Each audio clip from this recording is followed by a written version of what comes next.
Alors, bonjour. Aujourd'hui, c'est la troisième séance de la deuxième session de cours public sur le rural. Et je vais évoquer avec vous aujourd'hui la question de l'itinérance dans les territoires ruraux. La deuxième saison, cette année, c'était plutôt de travailler de réfléchir aux habitants des espaces ruraux, à ceux qui habitent et ceux qui travaillent dans les espaces ruraux. Et la question de l'itinérance croise parfaitement ces enjeux.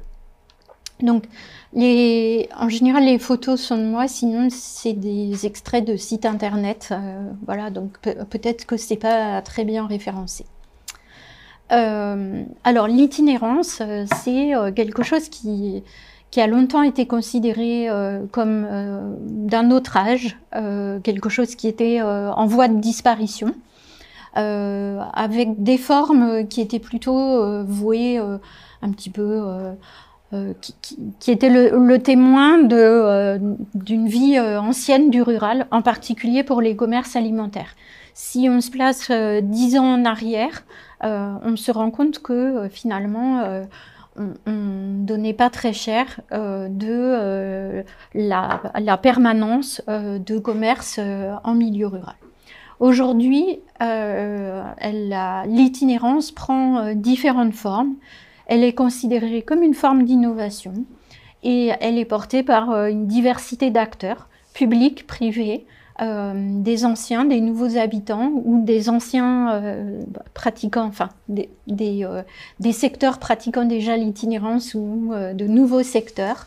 Elle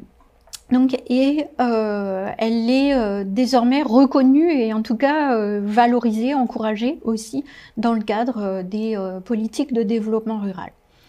La question de l'itinérance participe des interrogations sur les inégalités socio-spatiales, sur aussi les inégalités sociales, tout simplement aussi en milieu rural, et interroge sur les questions de mobilité.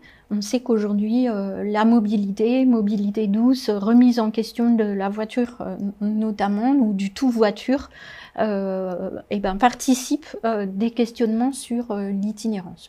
L'itinérance y participe.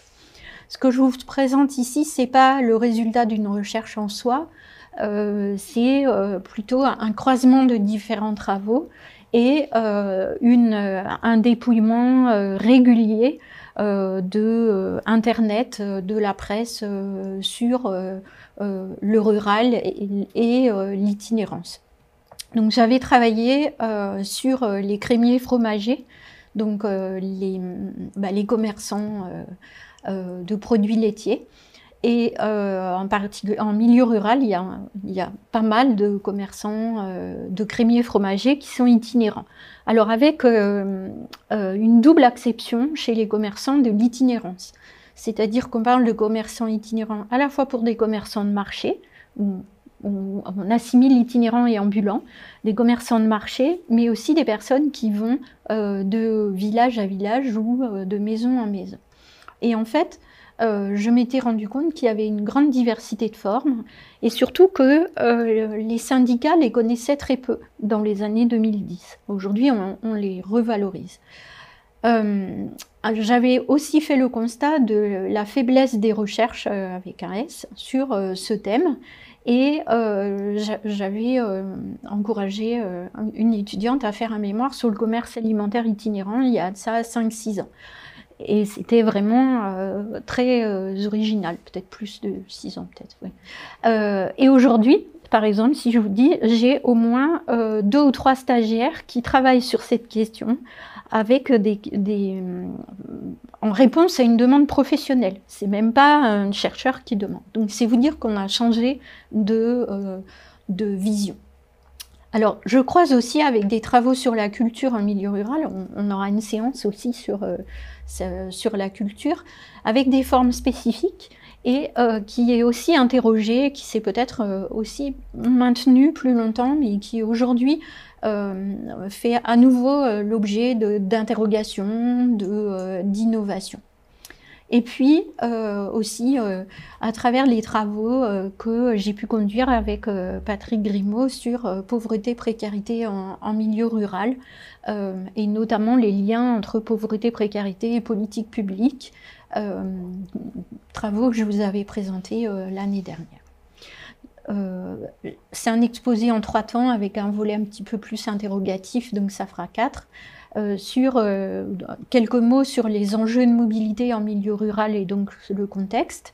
Et puis je traiterai avec vous de la question de l'itinérance comme forme innovante des politiques publiques, ou en tout cas présentée comme innovante dans le cadre des politiques publiques, en particulier pour l'accès aux services. Et puis j'envisagerai avec vous, parce qu'on avait dit qu'on regarderait aussi quels étaient les emplois, les activités en milieu rural. En fait, comment on a des projets individuels, entrepreneuriaux, autour, ou associatifs parfois, de l'économie sociale et solidaire aussi, autour de l'itinérance. Puis je referai un zoom sur itinérance et culture, que j'ai intitulé Héritage et rénovation. Alors je vous ai mis un extrait d'un site internet en lien avec le conseil départemental des Hautes-Pyrénées sur une unité mobile de télémédecine, mais pas pour la médecine générale, pour de la médecine de spécialistes qui est absente des territoires ruraux, encore plus que les médecins généralistes. Alors j'ai voulu, en préparant aujourd'hui, j'ai refait un petit parcours internet, et puis j'ai été aussi sollicitée depuis 1 an sur ces questions d'itinérance dans différentes colloques et différentes journées d'études et instances. Et je vous ai mis par exemple un mois consacré à l'itinérance des services en milieu rural qui a été organisé par une association qui s'appelle ADRETS, qui est une association aussi d'éducation populaire, mais qui travaille sur le développement local à l'échelle des Alpes.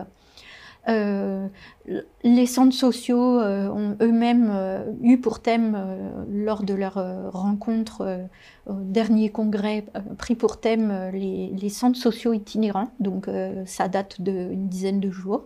Et puis ici aussi en Auvergne-Rhône-Alpes, spectacle vivant, dans le cadre de ces travaux sur culture, et notamment culture aussi en milieu rural, en lien avec la Direction régionale des affaires culturelles, avait en septembre organisé une journée sur itinérance et mobilité, interrogeant à la fois l'itinérance comme politique d'aller vers, mais aussi la mobilité des acteurs culturels à l'heure où on parle de coût carbone de différentes activités. Donc il y avait ce double sens.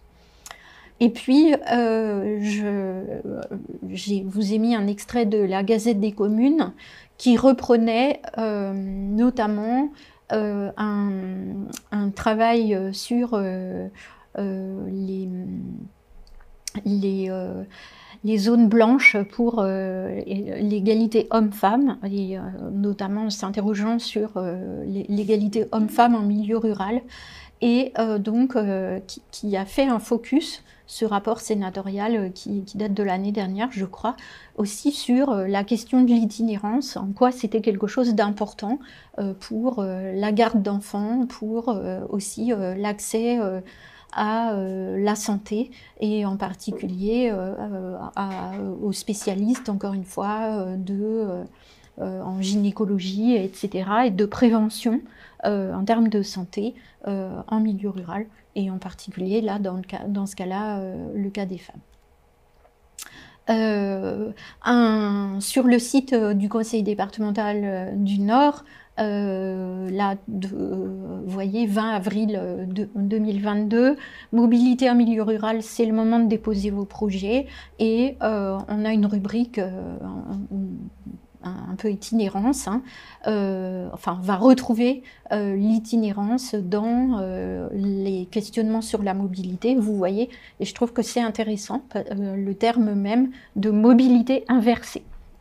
Donc voilà. Donc l'itinérance s'inscrit donc dans une réflexion aujourd'hui sur le recul des services, les difficultés d'accès aux services, je vais y revenir, et puis dans les nouvelles politiques, en tout cas dans une réflexion sur les politiques publiques. Donc ce qui est intéressant, c'est que la politique des services en milieu rural, elle a été pensée notamment à partir des années 60, en fonction de la diminution de la population rurale, puisqu'on était dans un phénomène d'exode rural, mais aussi de mobilité croissante des habitants de l'espace rural.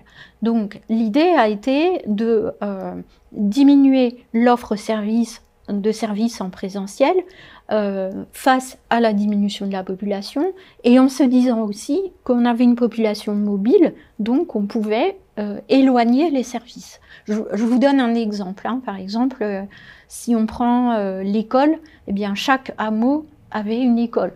Donc à partir du moment où on commence à y avoir moins d'habitants et qu'on ne va plus à l'école forcément à pied, on peut éloigner et regrouper et fermer ces écoles de hameaux. On a eu un recul aussi, alors ça vaut pour les services publics, mais ça vaut aussi pour les services privés, et en particulier les commerces. Donc une politique qui a été effectivement d'encourager la mobilité des habitants. Je vous donne un autre exemple aussi, enfin, c'est vraiment aussi après des choix politiques. On avait dans le domaine de la culture, par exemple, ce qu'on appelait des bibliobus. Donc moi je suis d'une génération, une vieille génération maintenant, j'ai habité en milieu rural, le bibliobus venait. Et depuis quelques années, on a des politiques qui sont plutôt, ça dépend des départements, hein, mais dans certains départements, de favoriser la création d'une médiathèque au chef-lieu de l'intercommunalité. Donc dans le cadre d'une intercom, et avec l'idée de professionnaliser, d'avoir un service permanent. Donc on est bien allé dans cette démarche. Donc aujourd'hui, eh bien, on s'interroge, et on s'interroge d'autant plus qu'il y a eu la réforme des politiques publiques, qu'il y a eu des économies, qu'on a eu une carte judiciaire, une carte de nouvelle planification sur la santé, etc., etc. Je ne reviens pas là-dessus. Donc un recul quand même de l'accès aux services. En particulier en milieu rural, mais pas seulement, hein, mais moi je vous traite ici du rural. Or aujourd'hui, ça pose question, parce que enfin, il y a des débats sur l'accessibilité aux services, il y a des débats sur la mobilité aussi. Est-ce que c'est mieux de faire bouger beaucoup de personnes ou de faire bouger le service pour aller au-devant de plusieurs personnes? C'est quand on est dans des calculs de carbone, c'est une question qui se pose. Et puis surtout, on est dans une vraie réflexion sur l'accessibilité aux droits. L'accessibilité au droit, c'est pouvoir avoir accès à la CAF, avoir accès à un certain nombre de services ou à Pôle emploi, et le recul, ou la concentration des services dans des villes moyennes au mieux, au pire, et parfois dans des petites villes, va faire que se pose la question de l'accessibilité pour des personnes qui sont en situation de pauvreté, ou des personnes en situation de précarité, où on disait tout à l'heure, par exemple, le rapport sur les femmes, 90% des hommes ont un permis de conduire, 80% des femmes, donc c'est déjà beaucoup, un pourcentage en soi par rapport à d'autres pays il y a quelques années, mais on a des différences et donc ça pose des questions. Ça pose pour les jeunes, ça pose pour les personnes âgées, pour les personnes handicapées, etc. Donc, on a eu une réflexion, il y a eu une réflexion de la part des politiques, des pouvoirs publics sur l'itinérance, donc cette forme de mobilité inversée qu'on lisait tout à l'heure dans le document du Conseil départemental du Nord, avec une politique aussi de l'aller vers et de la proximité. Vous savez qu'aujourd'hui, on ne parle que de proximité, démocratie de proximité, etc., etc. Et donc, la proximité alimentaire, par exemple aussi, mais quelle proximité en matière d'accès aux services. Juste une petite remarque, comme on a pu voir en travaillant sur pauvreté, précarité, on se rend compte que parfois une personne a besoin dans certaines zones rurales où il y a des petites villes, mais où on est dans du rural de très faible densité, des personnes qui vont devoir aller dans des petites villes différentes, chacune à 35 km, pour avoir accès à des services publics. Donc qui ne sont pas tous concentrés dans le même lieu. Donc ça pose question. Et ça pose question, j'oubliais, mais parce que je l'ai déjà dit plusieurs fois, aussi en milieu rural, parce qu'il n'y a pas de transport public, ou si peu de transport public, ou du transport public inadapté, et ça on l'a déjà évoqué. Donc des politiques publiques qui tendent à remettre en avant l'itinérance, la valoriser, comme, alors ça a été par exemple sur le plan culture près de chez vous du ministère de la Culture, par exemple. Donc pourquoi, je vous l'ai dit, recul des services, multiples lieux, problème de mobilité et de fait d'exclusion, et la fracture numérique. Voilà, on a aussi tout un discours qui est que on compense le recul des services par un recours croissant au numérique. Vous savez, de toute façon, je pense qu'il faut bientôt remplir les feuilles d'imposition et tout cela se fait de façon numérique. Avoir les dossiers CAF, etc., tout se fait. Or, évidemment, cela pose la question de la fracture numérique. Fracture numérique qui, eh bien, elle n'est pas propre, bien entendu, aux territoires ruraux, mais peut-être que les services sont plus difficiles ensuite à aller voir de façon matérielle. Et puis, fracture numérique, c'est pas seulement avoir ou pas avoir d'ordinateur, c'est savoir ou ne pas savoir s'en servir, mais c'est aussi avoir accès à de l'internet à haut débit. Et donc ça, c'est pas gagné partout. Voilà cette question, et puis aussi une réflexion parce que les politiques publiques, elles sont aussi de toute façon, cette réforme des services, des politiques publiques, elle s'est faite dans un souci, et toujours dans un souci malgré tout d'économie, d'accord? Et finalement, eh bien, par exemple, je vous ai présenté tout à l'heure le bus mis en œuvre, le camion de télémédecine, bien le calcul, c'est que avoir une ambulance pour emmener un patient à l'hôpital, ça coûte plus cher finalement que d'avoir un bus avec du personnel dans le bus qui parcourt les territoires. Donc il y a aussi des calculs qui peuvent être faits. Je ne suis pas une spécialiste. Donc qui porte ces politiques et quelle forme ça peut prendre?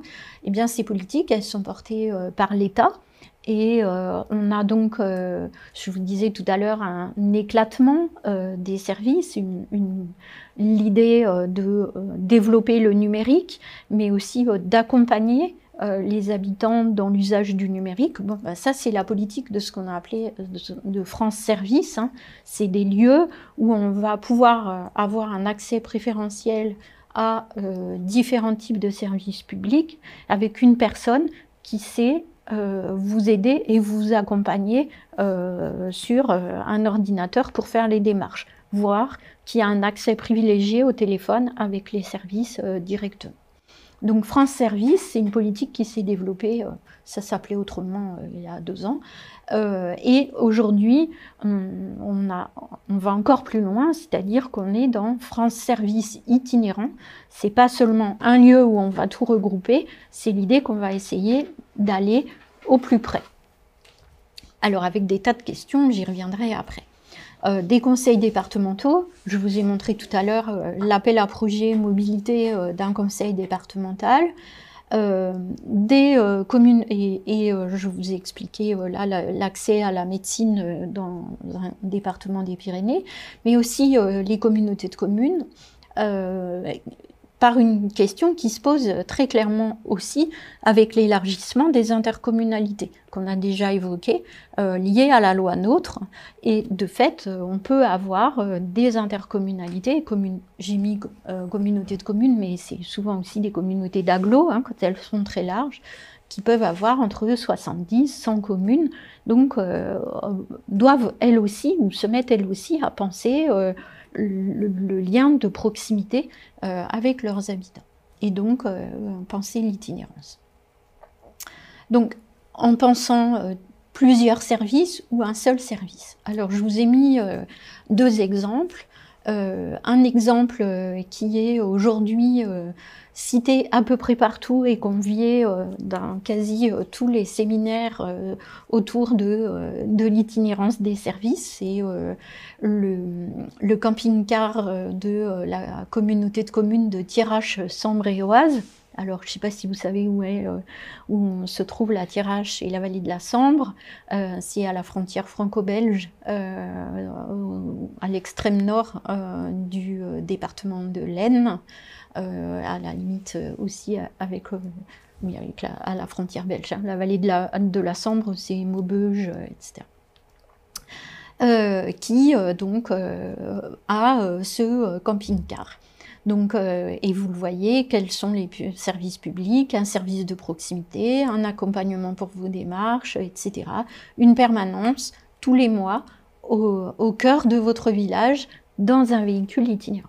Donc vous regardez, c'est une permanence, une fois par mois, et au cœur du village. Je peux toujours vous dire que la Thiérache, c'est un territoire d'habitat dispersé, par exemple. Ensuite, un autre exemple, là c'est plus en direction des jeunes, et c'est un minibus du point information jeunesse.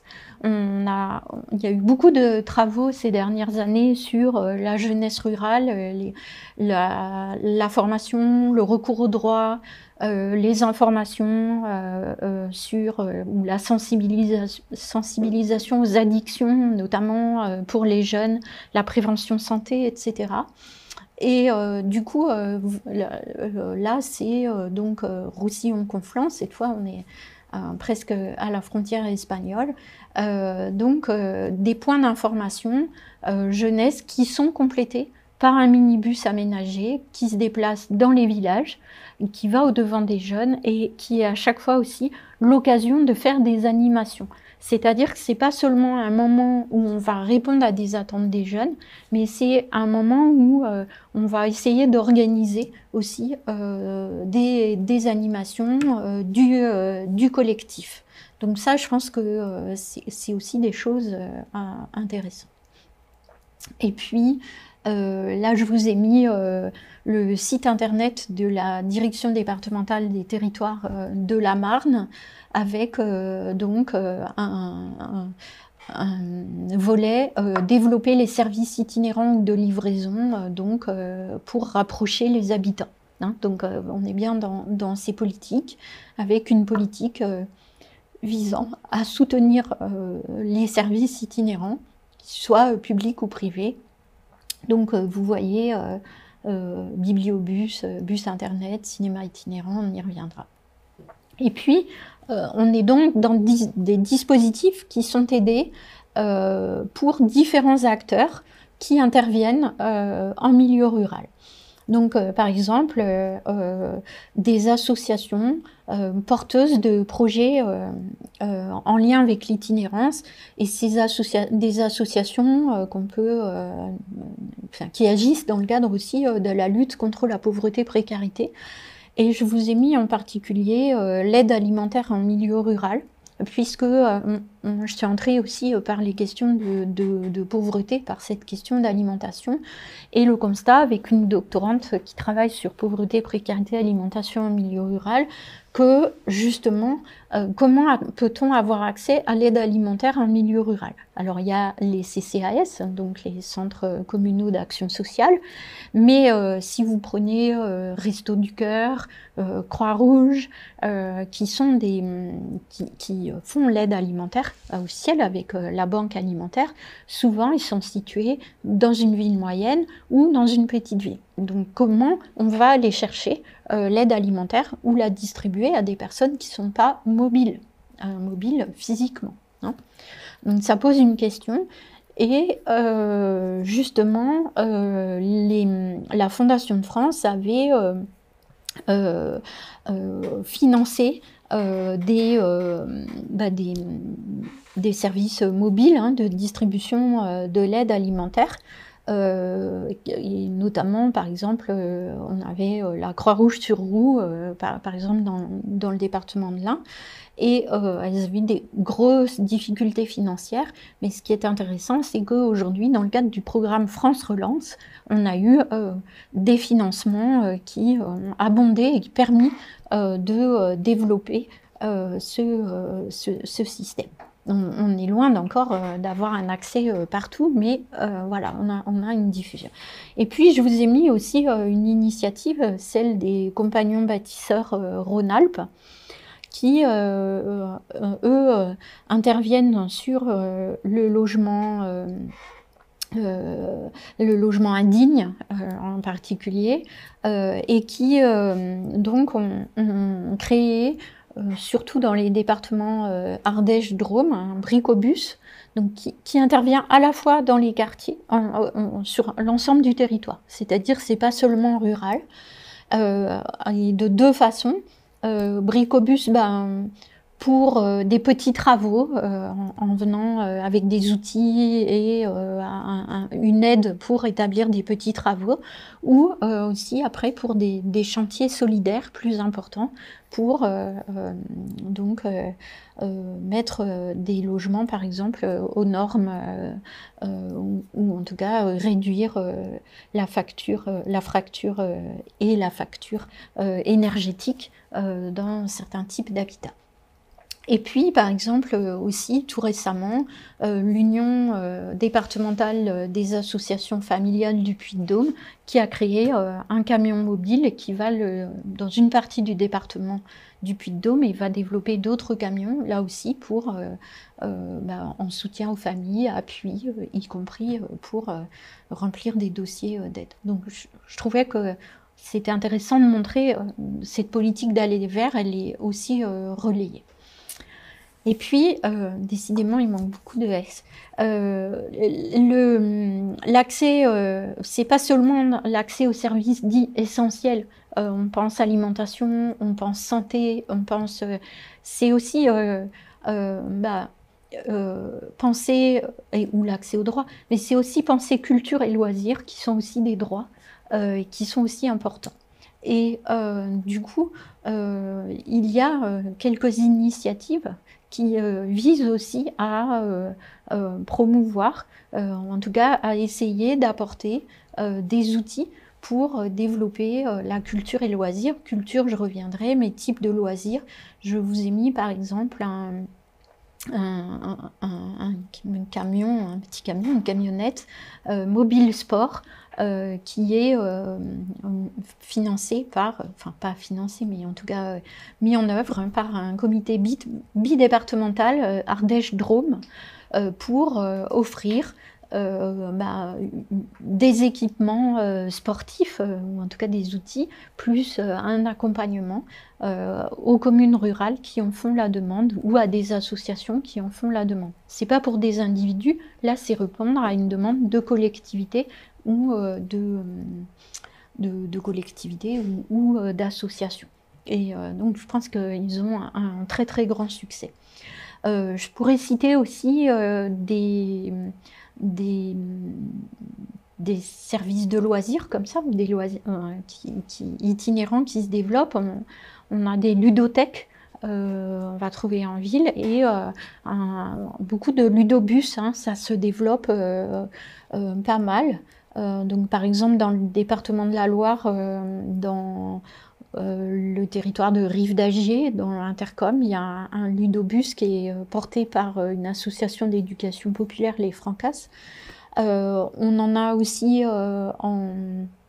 dans les Hautes-Alpes, qui va à la fois au-devant des habitants, mais aussi au-devant des touristes en saison touristique. Et c'est pas seulement prêter des jeux, mais c'est faire des animations aussi autour des jeux. Donc je pense que ça, c'est important, l'idée d'apporter un service, mais aussi de faire de l'animation.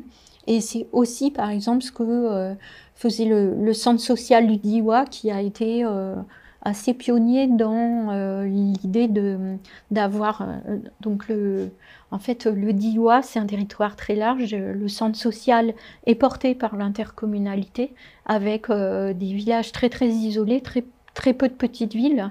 Et donc, il y a des annexes du centre social dans quelques petites villes, mais du coup, il y a quand même aussi beaucoup de zones blanches. Donc l'idée, c'était d'aller dans ces interstices aussi, avec un bus itinérant. Voilà. Alors j'ai trouvé ça tout à l'heure, là, professeur Truc. Donc on n'est plus dans les loisirs, mais quand même dans l'accompagnement, c'est des salles de cours mobiles pour dispenser des cours de soutien scolaire. J'en sais pas plus, je suis pas allée voir sur le site encore. Mais bon, tout ça, ça nous pose un certain nombre de questions. C'est quelle forme prend l'itinérance, c'est-à-dire et dans quelle temporalité. Je pense, est-ce qu'on est dans des tournées régulières et à quelle régularité?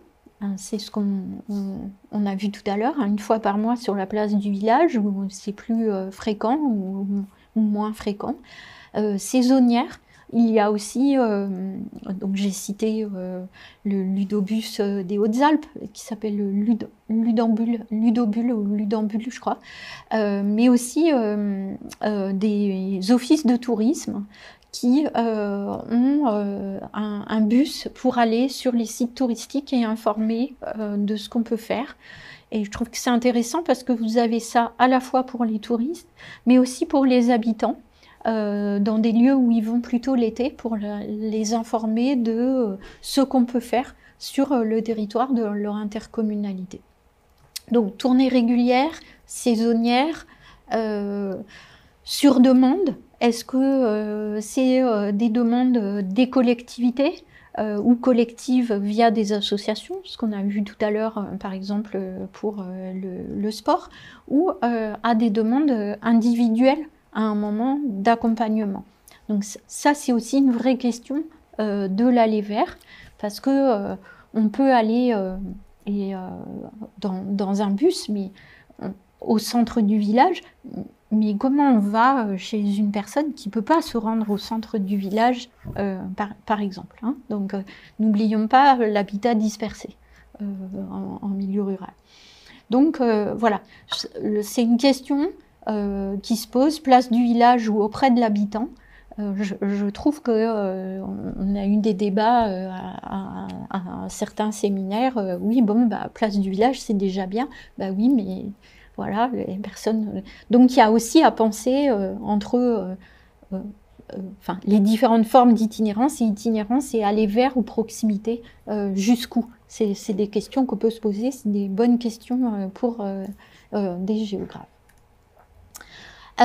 Donc ça, c'était dans le cadre de politique publique ou en tout cas d'accompagnement.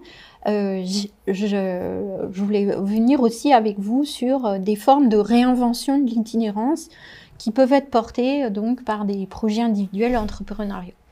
Des projets individuels de retour de vie à la campagne, avec la création d'un commerce ou d'un service, d'un commerce, un service plus largement itinérant, pouvant répondre à de nouvelles attentes des ruraux. Voilà. Alors, Le meilleur exemple, c'est évidemment les commerces alimentaires, qui est, encore une fois, historique dans tous les territoires, qui s'est peut-être particulièrement maintenu dans des territoires ruraux, avec différentes formes, hein. Vous avez l'itinérance quotidienne du boulanger qui passe tous les jours mettre le pain dans une boîte spéciale ou dans un sac accroché à la grille de la maison. De l'itinérance hebdomadaire, le boucher, le poissonnier ou le crémier ou parfois l'épicerie. Voire une itinérance mensuelle. Ouais, par exemple, on parle beaucoup de drive en ville, mais on avait des commerçants, en milieu rural, tous ces commerces, par exemple de surgelés, hein, où vous passiez commande d'une fois sur l'autre et après ils venaient vous livrer. Je sais pas, ça existe toujours, mais c'est quelque chose qui était important. On sait que les congélateurs sont arrivés très très vite en milieu rural. Voilà. Prenant différentes formes, voire aussi, quand on avait évoqué les commerces l'alimentation au milieu rural, on pourrait y mettre aussi les pizzas qui viennent une fois par semaine sur la place du village, hein, où vous allez commander. Donc on a ces différentes formes. Avec des situations très très différentes. Comme j'ai travaillé avec les crémiers, il y a aussi ceux qui vont, par exemple, qui font les marchés, qui sont donc commerçants de marché, et puis l'après-midi, ils en profitent pour aller dans 2 autres villages, continuer à livrer. Vous avez des formes aussi qui sont restées très historiques sur les crémiers et la livraison à domicile dans le nord de la France, avec carrément une livraison dans la maison, avec des gens qui ont les clés de la maison, etc. Et qui rentrent. Enfin voilà. Donc vraiment une proximité aussi assez forte. Donc en fait, ce type de commerce est très important en termes de lien social, évidemment, et depuis la crise du Covid et que certains appellent l'exode urbain, et en tout cas le renouveau de l'intérêt du rural un peu dans les médias et chez les chercheurs. On a pas mal de vidéos, d'émissions qui montrent ces commerçants ambulants, le rôle de veille qu'ils peuvent jouer auprès des personnes âgées dans des territoires éloignés, etc. Donc, c'est ce qu'on appelle les populations captives, hein, ces personnes qui ont des difficultés à bouger en lien avec l'âge, trop jeunes, trop vieilles, ou des handicaps, ou financières. Mais c'est pas seulement cela.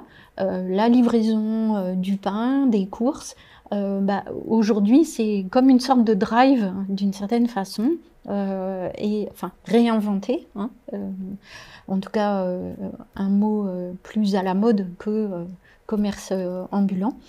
Et ce sont des services qui sont à nouveau recherchés par des habitants, y compris des habitants qui sont loin d'être captifs, mais qui gagnent du temps, ou des personnes qui vont travailler à domicile en milieu rural et qui évitent de faire un trajet pour aller faire un certain nombre de courses. Donc je trouve que c'est intéressant de voir que ce qu'on disait, je vous assure, hein, dans les enquêtes que j'ai pu faire il y a quelques années, quand les personnes âgées qui sont là seront mortes, le commerce ambulant il se renouvellera pas. Quand le commerçant âgé sera là, ça sera pas renouvelé. Et on voit que aujourd'hui, il y a bien d'autres choses.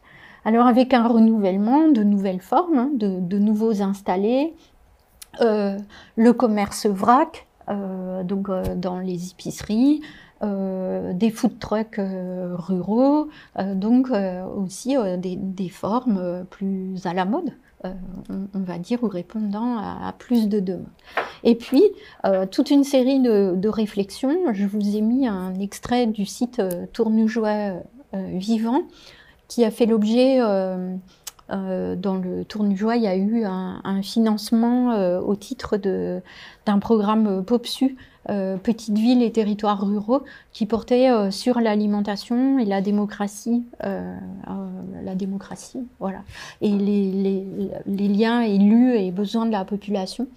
Et parmi leurs actions, il y a eu toute une réflexion sur l'installation d'une épicerie ambulante dans le bassin de vie, avec un financement participatif pour pouvoir avoir accès à cela, au nom de l'accès à tous à une alimentation de qualité et l'accessibilité à l'alimentation en milieu rural. Donc je trouve ça intéressant parce que enfin, on va prendre en compte l'accès au commerce alimentaire.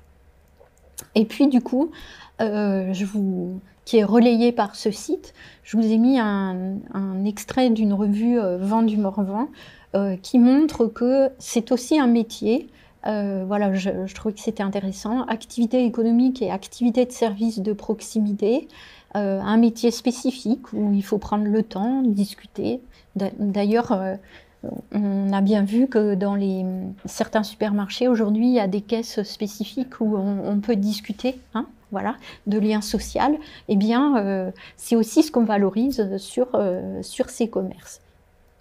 Donc, voilà. Alors je trouvais ça intéressant parce que travaillant sur le patrimoine depuis l'année dernière, on avait un peu discuté des questions de patrimoine rural, patrimonialiser le champ du coq, etc.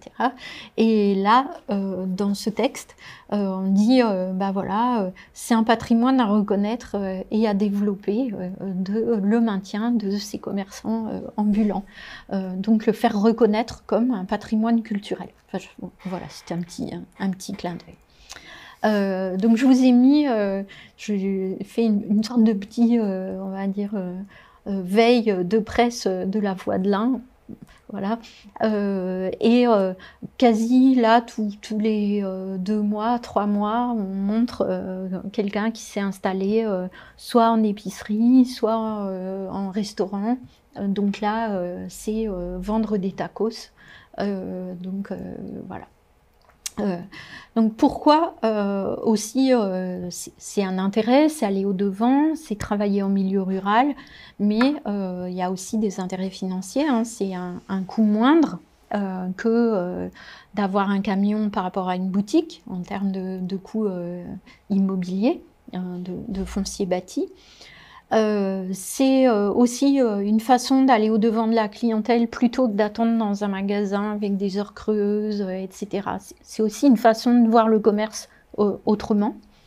Des choix personnels, des choix parfois au sein du ménage. Hein. Il y a vu des exemples, par exemple, d'un jeune qui s'installe maraîcher et l'idée c'est de valoriser les invendus en les transformant, mais si on crée un laboratoire pour le transformer, ça coûte plus cher si on le fait en fixe que si on est sur un camion, par exemple.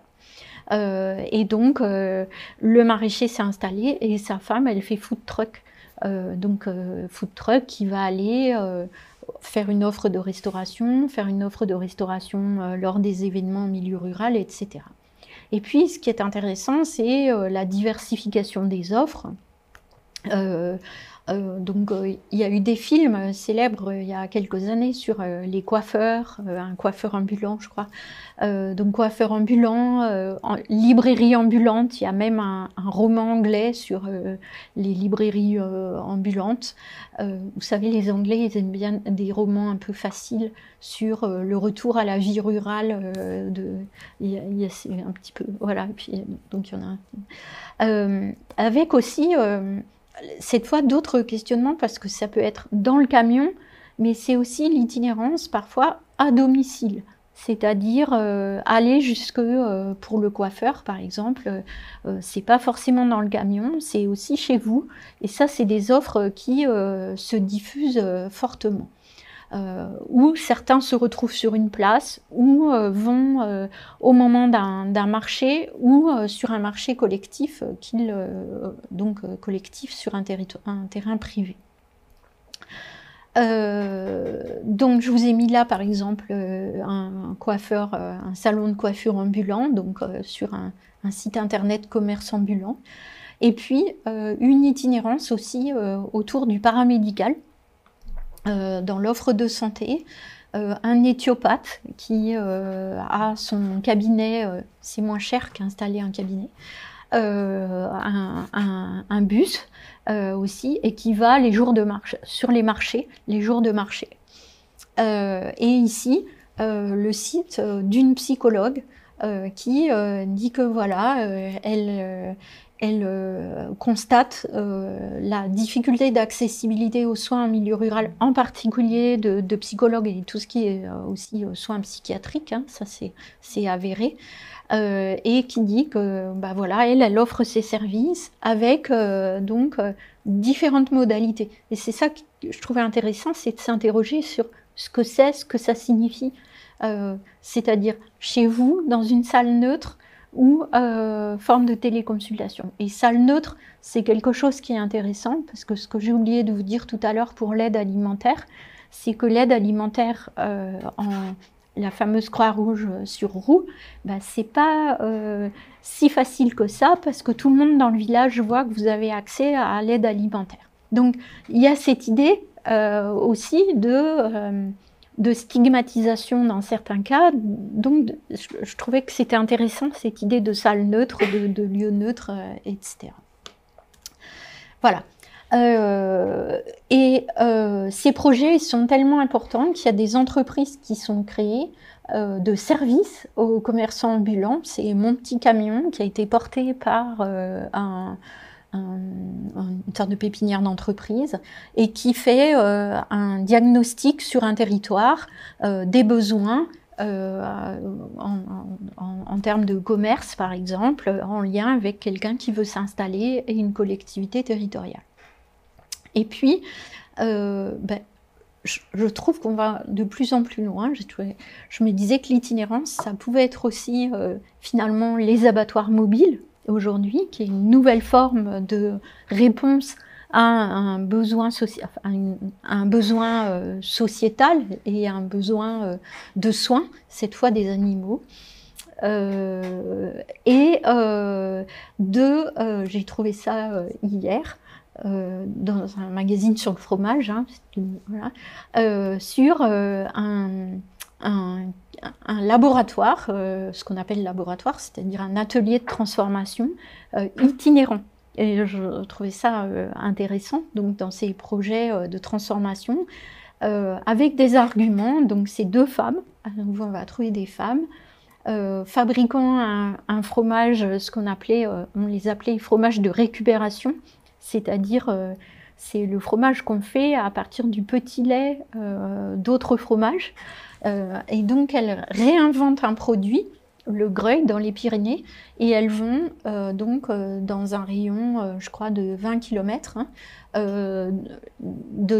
d'atelier fermier en atelier fermier, et elles transforment ce petit lait. Donc elles disent comme ça faire aussi de l'économie circulaire, parce que le petit lait donne à nouveau un produit alimentaire, et c'est elles, donc elles disent aussi en termes d'investissement, voilà, qui vont et qui ensuite vont vendre, et qu'elles ont en plus réussi à relancer une spécialité qui avait disparu. Donc je trouve que c'est intéressant. Alors tout ça, évidemment, il y a eu une accélération avec le Covid. Ça pose des questions sur la durabilité de ces nouvelles expériences, en lien, je pense notamment aussi à tout ce qui est financé par France Relance et aidé par France Relance. Combien de temps est-ce que c'est des systèmes qui vont pouvoir durer? Le coût de l'essence, aujourd'hui, en plus, voilà, il y a beaucoup de commerces itinérants qui avaient aussi, s'étaient arrêtés à certains moments quand le coût de l'essence augmente. Le temps passé sur la route, et ça, vous avez tous entendu parler des infirmières en milieu rural, etc. etc. Voilà. Et puis, des conditions aussi de temps, la neige ou pas, voilà, le verglas. Donc, ça pose quand même un certain nombre de questions. Alors, ce qui est intéressant aussi, et je vous l'ai mis en lien avec la culture, c'est qu'on a une itinérance qui est portée par des projets un peu entrepreneuriaux, mais qui correspondent pour certains à aussi un mode de vie ou un mode d'habiter. Donc, où on va d'une itinérance professionnelle, parfois sur un territoire autour de 20 km, 30 km. Il y a aussi une notion d'échelle. L'itinérance, c'est à quelle échelle? Et une itinérance qui s'apparente peut-être plus au nomadisme et qui est revendiquée ici par une actrice culturelle qui a décidé de vivre plus ou moins dans son camion. Donc, elle n'a pas d'habitation fixe. Et son activité itinérante, c'est aussi une itinérance de son habitat.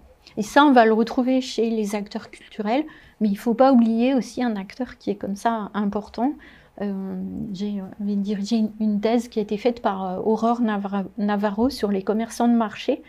Il y a les commerçants alimentaires qui sont là, qui vont dans un petit rayon, mais vous avez sur les marchés des commerçants qui vendent, je sais pas moi, des chiffons là, qui enlèvent la poussière, ou des serpillères miracles, etc.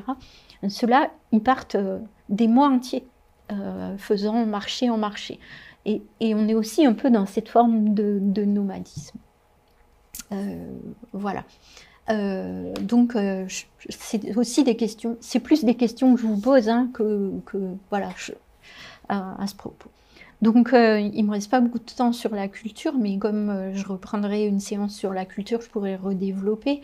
Donc, en termes de culture, il y a un vrai héritage sur l'itinérance, en particulier en milieu rural, avec une réflexion, un grand moment de réflexion aussi dans les années 50, en lien avec des réflexions sur la démocratisation de la culture et l'éducation populaire, donc type TNP, etc.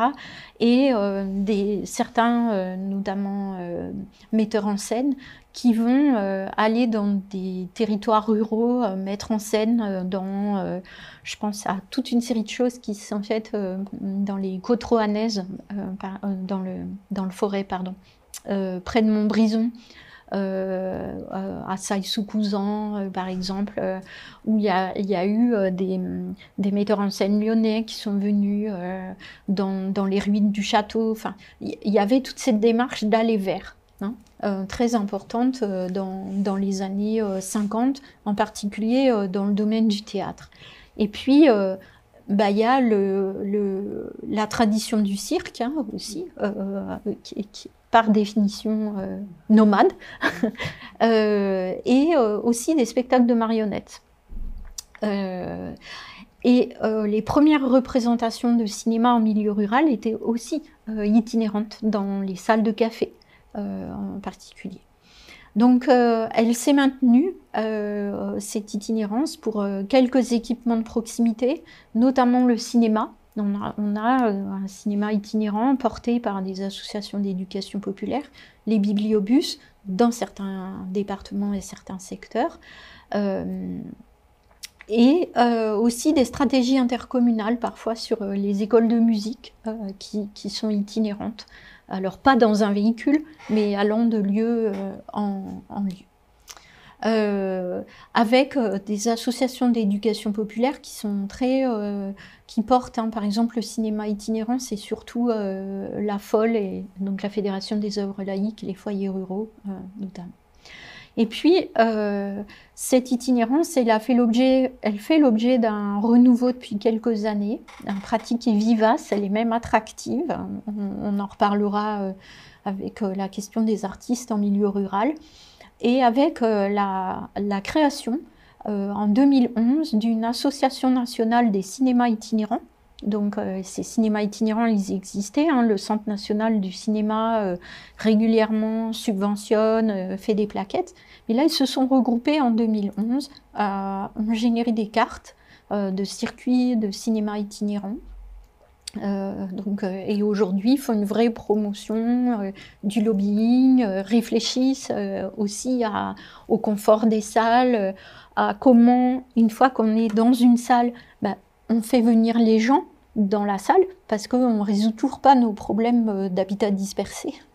Et de réflexion aujourd'hui sur si tout le monde vient avec sa voiture individuelle, ça ne le fait pas encore, donc comment réfléchir le covoiturage, etc. Donc, je vous ai mis parce qu'il y a tout au moment lorsqu'on a fait la journée sur l'itinérance culturelle, il y a eu toute une série de fiches sur des acteurs culturels, mais j'y reviendrai avec la culture. En tout cas, ce que je voulais vous montrer, c'est que là aussi, on a des entreprises, j'ai parlé des librairies, les librairies à vélo, le MUMO, c'est le musée mobile qui a été porté par une fondation et qui va à la fois dans des banlieues et dans des territoires ruraux, enfin dans des quartiers de la politique de la ville et des territoires ruraux. On a aussi des projets qui sont portés par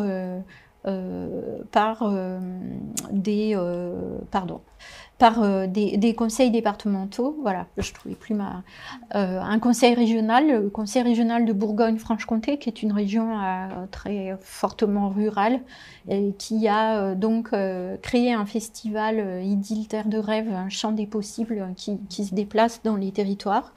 Le conseil départemental de la Haute-Saône, qui, œuvrant fortement pour la diffusion musicale en milieu rural, a créé une scène gonflable itinérante qui est reconnue comme scène de musiques actuelles d'ailleurs, labellisée scène de musiques actuelles. Et puis aujourd'hui, des nouvelles réflexions autour des mobilités, aussi des artistes, c'est-à-dire c'est bien d'aller vers... c'est bien aussi quand on est artiste d'aller d'un endroit à l'autre, mais quel est le coût carbone aussi des déplacements des artistes. Donc c'est des questions aussi qu'eux-mêmes se posent en réfléchissant alors du coup pour certains, refaire du commerce de proximité, en raisonnant mieux à leur parcours d'été, leur saison, et en réfléchissant à d'autres modes de mobilité. Alors le vélo, par exemple, devient très à la mode. Et puis je vous ai mis, non, je retrouve plus mes diapos. Voilà par exemple un festival qui s'appelle La Voix des colporteurs, qui a été fait à l'initiative de 2 artistes. Qui était dans l'Ain, qui s'était arrêté et qui va revivre maintenant. Et ils vont avec des animaux et arrivent sur la place du village avec des repas, etc. Donc avec une vraie des animations en lien avec les associations locales et un vrai parcours d'itinérance. Mais vous voyez, comme c'est pas en voiture, c'est sur des petites distances et sur un petit territoire. Donc on reviendra aussi sur ces questions d'échelle d'itinérance des acteurs culturels. On a des troupes de théâtre qui jouent l'itinérance, je pense, dans les Pays de Loire, mais sur un territoire pas infra-départemental. Et puis vous avez des acteurs culturels qui vont faire de l'itinérance plusieurs années à l'échelle européenne même. Donc voilà. Alors ça pose des questions d'organisation, d'adaptation au lieu. C'est pas pour toutes les disciplines artistiques, ou en tout cas il y en a qui sont pour lesquelles c'est plus facile. Est-ce que c'est facile aussi pour des artistes d'exister sans lieu fixe? Bon, on reviendra un petit peu, mais je vous avais mis un extrait d'entretien que j'ai pu faire avec un artiste qui porte l'itinérance, et montrant que c'est usant. Hein. C'est un dispositif logistique colossal, avec la restauration, la buvette, la programmation. On se déplace tous les soirs, l'ensemble du matériel. Ça demande beaucoup d'énergie, beaucoup de bénévoles. Et puis c'est militaire, quoi. Voilà, c'est donc un gros travail, et ça peut être aussi facteur d'essoufflement, même si c'est facteur d'échange.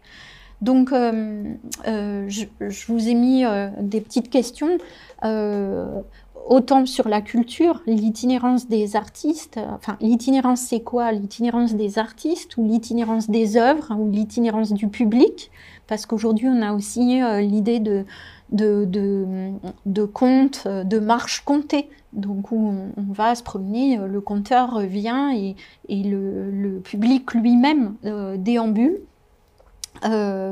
D'actions dites hors les murs, hein, au nomadisme, se posant la question, quel support de mobilité, et puis dans des lieux de diffusion qui posent beaucoup de questions aussi en culture, dans le domaine de la culture, est-ce que les lieux sont adaptés ou pas, si par exemple penser à l'Opéra de Lyon, qui même pour aller dans certains quartiers à Lyon réfléchit à d'autres formats, hein, pour s'adapter à d'autres types de lieux. Aller vers où, jusqu'où, là encore, chez l'habitant, il y a des formes dans le jardin d'habitants. Et puis, pourquoi l'itinérance? L'itinérance, mais on reviendra sur les questions autour de la culture. Donc en fait, ce sur quoi je voulais revenir, c'est l'itinérance, ça questionne les façons de vivre, les façons de travailler dans les espaces de faible densité, nous interroge sur d'autres formes de relations à l'espace, d'une certaine façon. Donc je trouve que c'est intéressant pour nous, géographes. Je ne vous ai pas mis beaucoup de cartes, mais voilà. Le ambulant, itinérant, nomade, voilà, c'est des termes qu'on peut réinterroger, regarder. Et puis surtout la question de l'échelle. Et eh bien, nous interroge aussi dans nos rapports à l'espace et ce qu'on entend par proximité, une proximité en fonction aussi du type de véhicule utilisé, si vous me permettez, si c'est l'automobile ou l'avion même, ou si c'est un cheval, ou si c'est à pied, ou si c'est en bicyclette, c'est pas la même chose non plus. Enfin voilà, donc c'est quelques questions sur l'itinérance. Et voilà, dans mon temps. Je reviendrai sur la culture un petit peu plus, sur l'itinérance culturelle. Je vous remercie. Merci.